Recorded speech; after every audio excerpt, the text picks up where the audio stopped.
స్వామి సంకీర్తన చేయుచు ఇటే వచ్చుచున్నాడు. నా స్వామి విషయమేమన్నా తెలిసినేమో అడిగి విచారించుకున్నది గాక. స్వామి నమో నమః.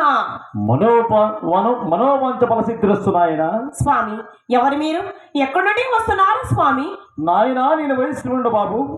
వేచనకై మల్లేపల్లి గ్రామాదుల సంచారము చేయించు రాత్రి సోమిరెడ్డి గారి పల్లిలో నిద్రించి ఉదయమే లేచి కందిమల్లాయపల్లికి పోగా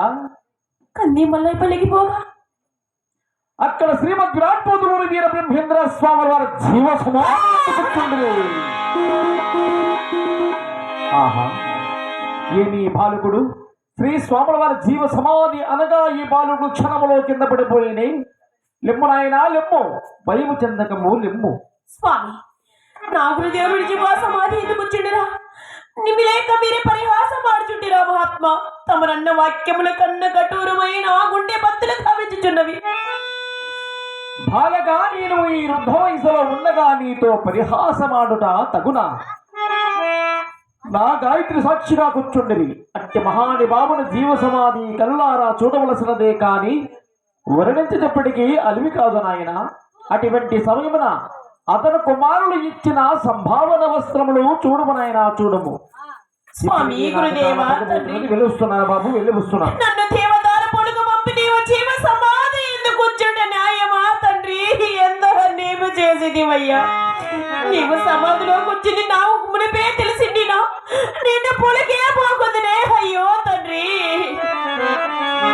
న్యాయమా తండ్రి, ధర్మమా తండ్రి,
నీవింత కఠిన చిత్తుడమని నేను కలనైనా తలంచుకపోతేనే తండ్రి. ఎంత నేను చేసిందివయ్యా. వీర బ్రహ్మము చూడలేని కనులెందుకు, గురు పూజ చేయాలి నీ బ్రతుకెందుకు, నా బ్రతుకెందుకు. అయ్యో తండ్రి,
తల్లి తండ్రిని వదిలి ప్రేయసుని వదిలి నీవే దిక్కని సర్వము నమ్ముకుని జీవించిందిలే ఎంత అన్నేము చేసిదివయ్యా.